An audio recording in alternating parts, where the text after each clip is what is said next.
Hello everyone, welcome back to our channel. In the rolling hills of Tennessee, a breed of horse has captured the hearts of many. The Tennessee walking horse, known for its elegance and smooth gait.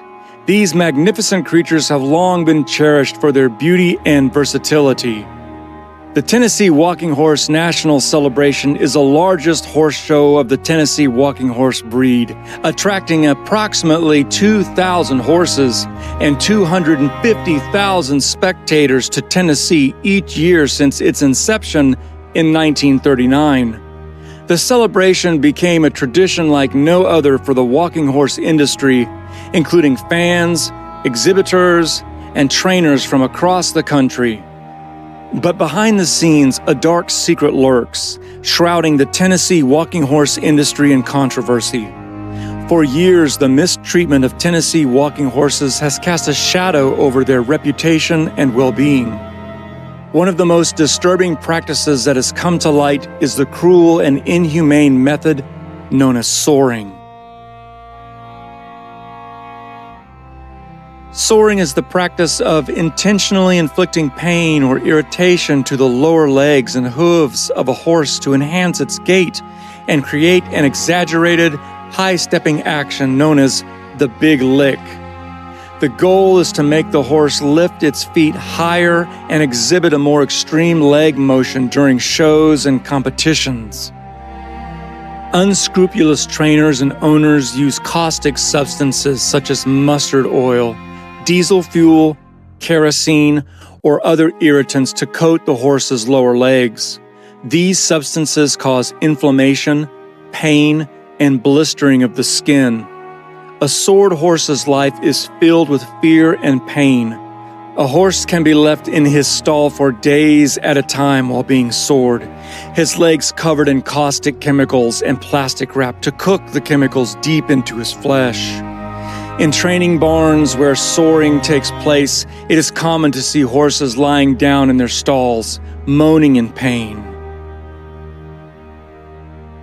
Once the chemicals have made the horse's skin very sensitive, action devices are placed around the pastern. Chains or other mechanical devices are attached to the horse's legs to cause irritation and discomfort with every step. These devices strike the horse's sensitive areas, prompting it to lift its legs higher. In addition to sensitive skin, the chemicals cause the horse's hooves to become sensitive to striking the ground. Instead of wearing regular horseshoes, the feet of big lick horses are fitted with tall, heavy stacks of pads. The increased weight and elevation of the shoe places greater stress on the horse's legs and feet, forcing them to lift their feet higher and produce a more exaggerated gait. These stacks can lead to increased stress on the horse's joints, tendons, and ligaments, potentially resulting in discomfort, lameness, and other musculoskeletal issues. The hard and sharp objects are often inserted between the horse's hoof and these stacks, adding to the horse's suffering. As ever higher and more dramatic action was rewarded by the judges, some unscrupulous trainers turned to these less savory methods to produce high action in a hurry. In the early 1970s, Congress passed the Horse Protection Act with the intent of banning these cruel practices. Soring has been prohibited at sales and shows for decades, but it is still practiced. Soring continues to occur for a variety of reasons, including judges rewarding sored horses in the show ring and budget constraints at the U.S. Department of Agriculture. Even more infuriating is the fact that unscrupulous trainers or horse owners who engage in soring often go to great lengths to mask the evidence of their abusive practices. Soring can be detected by observing the horse for lameness, assessing its stance, and palpating the lower legs. In an effort to mask soring, some trainers will apply numbing agents to their horse's legs prior to inspection so that the horse won't react. Others trick inspectors by training horses not to react to the pain the palpitation may cause, often by severely punishing the horse for flinching when the sored area is touched. If the horse reacts to palpitation, He is beaten with a whip, bat, or other blunt instrument.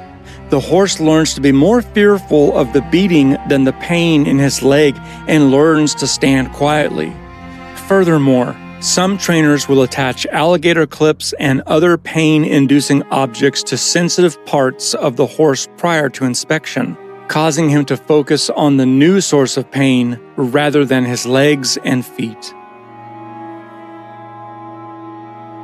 It's important to note that while soring is the most well-known and widely criticized inhumane practice associated with the Tennessee walking horse industry, there have been other concerns raised regarding certain training and management practices within the industry.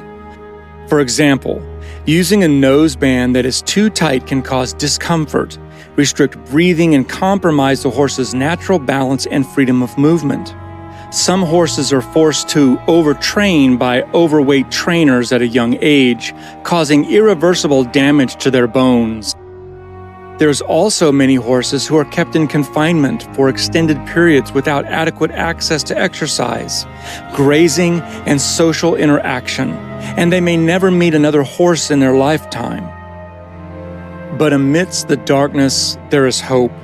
A growing number of horse advocates, organizations, and lawmakers are rallying together to raise awareness and put an end to this senseless mistreatment. They fight for the voiceless, demanding justice and compassion for the Tennessee walking horses. In 2012, as a result of an undercover investigation by the Humane Society of the United States, renowned trainer Jackie McConnell was punished when he pleaded guilty to federal charges of soring and conspiring to violate the Horse Protection Act, leading to fines and a 3-year probation. In 2022, the U.S. House of Representatives passed the Prevent All Soring Tactics Act, moving one step closer to enshrining the most significant protections for Tennessee walking horses and related breeds in more than half a century. Specifically, the bill expands soring regulation and enforcement at horse shows, exhibitions, sales, and auctions, including by establishing a new system for inspecting horses for soring. In addition, the bill increases penalties for violations. As we conclude our exploration into the mistreatment of Tennessee walking horses, it is evident that there is still much work to be done to ensure the well-being and protection of these magnificent creatures. Let's be a force for positive change and ensure a bright future for the Tennessee walking horse breed and all horses around the world.